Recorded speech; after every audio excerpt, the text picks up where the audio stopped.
Hello friends, welcome to global affairs. दोस्तों, भारत की डिपेंडेंसी अब पूरी तरह से यूएसए से खत्म हो जाएगी। भारत ने लॉन्च किया है नेविक 2.0। ये बात तो आप सबको पता है, हमारी डिपेंडेंसी जीपीएस पे बहुत ही ज्यादा है। क्या आप सबको पता है यूएसए ने अपने जीपीएस सिस्टम को कारगिल युद्ध के टाइम पे कारगिल वाले एरिया में तो रिस्ट्रिक्ट भी कर दिया था ताकि वो पाकिस्तान का साथ दे सके। दोस्तों, लेकिन अब भारत सेल्फ डिपेंडेंट बन रहा है और भारत ने अपना खुद का नेविगेशन सिस्टम भी लॉन्च कर दिया था। आप सबने नेविक का नाम तो सुना ही होगा, जो कि इसरो ने लॉन्च किया था। नेविक भारत का अपना खुद का नेविगेशन सिस्टम है, जिसके लाने का रीजन है जीपीएस से भारत की डिपेंडेंसी को हटाना। इसी प्रोजेक्ट के नेक्स्ट फेज में भारत ने नेविक 2.0 को लॉन्च कर दिया है, जिसके बारे में हम आज डिटेल में बातें करेंगे। अब आप सबके मन में ये सवाल आ रहा होगा, आखिर कब तक ये नेविक पूरी तरह से रेडी होगा? क्या आपको पता है दुनिया में केवल 4 देशों के पास खुद का नेविगेशन सिस्टम है और भारत 5वां देश बनने जा रहा है। आखिर भारत को क्या क्या फायदा होगा इस नेविक से, और नेविक की वजह से दुनिया में भारत का इम्पोर्टेंस कितना ज्यादा बढ़ने वाला है? सवाल बहुत सारे हैं और इन सारे सवालों का जवाब जानने के लिए वीडियो में अंत तक बने रहें और हाँ, चैनल को सब्सक्राइब करना ना भूलें। दोस्तों, इसरो ने नेविक 2.0 प्रोजेक्ट को लॉन्च किया है, जिसकी मदद से अभी नेविक, जिसकी रेंज 1500 किलोमीटर है, उसकी रेंज को बढ़ाकर दोगुना यानी कि 3000 किलोमीटर करना है, ताकि पूरी इंडिया और एटलीस्ट 4 कंट्रीज तक कवर कर पाए अपनी रेंज में। और फाइनल गोल ये है कि पूरे विश्व में अपने ग्लोबल नेविगेशन सिस्टम को प्रोवाइड करना। वहीं बात करें दुनिया में 4 ऐसे देशों की जिनके पास अपना खुद का ग्लोबल नेविगेशन सिस्टम है, तो उसमें पहला नाम आता है यूएसए, जिनके पास जीपीएस है। वहीं दूसरे नंबर पे रसिया, जिनके पास ग्लोनास है। वहीं यूरोपियन यूनियन के पास गैलीलियो और चाइना के पास बाईड्यू है।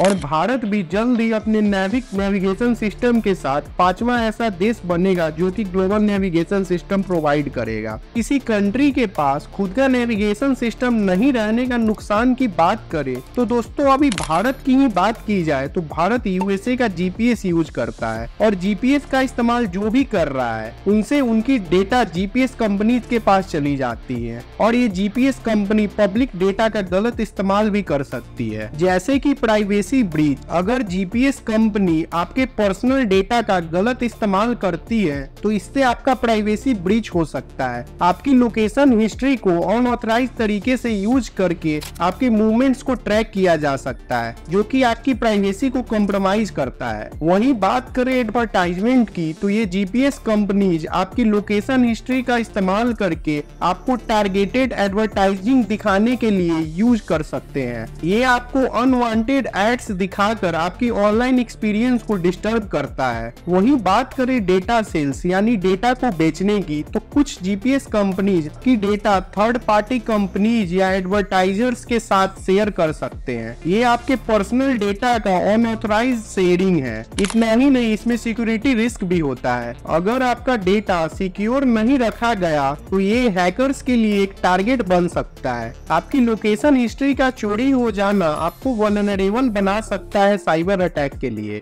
इन्हीं सारी प्रॉब्लम्स को सॉल्व करने के लिए भारत ने अपना खुद का नेविगेशन सिस्टम नेविक लॉन्च किया है। नेविक करेंट सिस्टम में 10 सैटेलाइट्स लॉन्च की जा चुकी है। अभी तक हमारी जो भी सैटेलाइट नेविक के लिए लॉन्च की गई है वो जीएसओ यानी कि जियो स्टेशनरी ऑर्बिट के अंदर देखने को मिलती है। लेकिन नेविक 2.0 में इसरो ने प्लान किया है नेविक सैटेलाइट्स को न केवल जियो स्टेशनरी ऑर्बिट बल्कि एमईओ मिडिल अर्थ ऑर्बिट में भी भेजने का, जिसकी मदद से नेविक की वाइडर कवरेज के साथ फ्लेक्सिबिलिटी और स्केलेबिलिटी भी होगी। इसरो ने एमईओ ऑर्बिट को इसलिए चुना क्योंकि इसमें पीएनटी कवरेज देखने को मिलती है, यानी कि positioning, navigation and timing coverage. इतना ही नहीं, इससे अर्थ सर्विलांस भी किया जा सकता है। और आप सबको मैं बता दूं, यूएसए में जितनी भी जीपीएस सैटेलाइट्स हैं वो सारी मिडिल अर्थ ऑर्बिट में ही प्लेस की गई हैं। अब आप सबके मन में ये सवाल आ रहा होगा, आखिर क्या फायदा मिलेगा इससे आम इंसान को? तो दोस्तों, अननेम्ड एरियल व्हीकल यानी कि ड्रोन्स वगैरह में हम नेविक का इस्तेमाल करेंगे। और अगर आप जियोपॉलिटिक्स ढंग से फॉलो कर रहे होंगे तो आपको पता ही होगा, यूक्रेन जो कि रसिया से बहुत कमजोर था, फिर भी उसने रसिया को पानी पिला दिया था केवल ड्रोन्स के दम पे ही। आधार इन्वॉल्वमेंट पे भी नेविक का यूज होने वाला है। भारत आज इंडियन स्टैंडर्ड टाइम डिसेमिनेशन पे भी काम कर रहा है और भारत ने खुद का अपना एटॉमिक क्लॉक भी बना दिया है, जिसकी मदद से इंडिया में टाइम और भी ज्यादा प्रिसाइज और करेक्ट होगा। फिर आप सोच रहे होंगे अभी जो टाइम हम इंडिया में देख रहे हैं वो क्या है, तो दोस्तों मैं आपको बता दूं ये जीपीएस द्वारा बताया गया इंडियन स्टैंडर्ड टाइम है। भारत नेविक का इस्तेमाल इमरजेंसी वार्निंग सिस्टम के लिए भी करेगा, जिसकी मदद से किसी भी इमरजेंसी सिचुएशन में आपको अलर्ट किया जा सके। ई टॉल जो कि नितिन गडकरी का विजन है, उसमें भी नेविक का इस्तेमाल किया जाना है, जिसके बाद भारत में जो टॉल की लंबी कतारें लगती है वो नहीं लगेगी। दोस्तों इन सब के अलावा आज हर घर में जो स्मार्टफोन में जीपीएस का यूज किया जा रहा है, भारत का प्लान है 2025 तक नेविक का यूज हर एक स्मार्टफोन में होना। और दोस्तों यकीन मानो 2025 एंड तक भारत जीपीएस को पूरी तरह से रिप्लेस कर देगा। दोस्तों आप अपने विचारों को कमेंट सेक्शन में जरूर रखें और वीडियो अच्छा लगा हो तो चैनल को सब्सक्राइब करना ना भूलें। जय हिंद।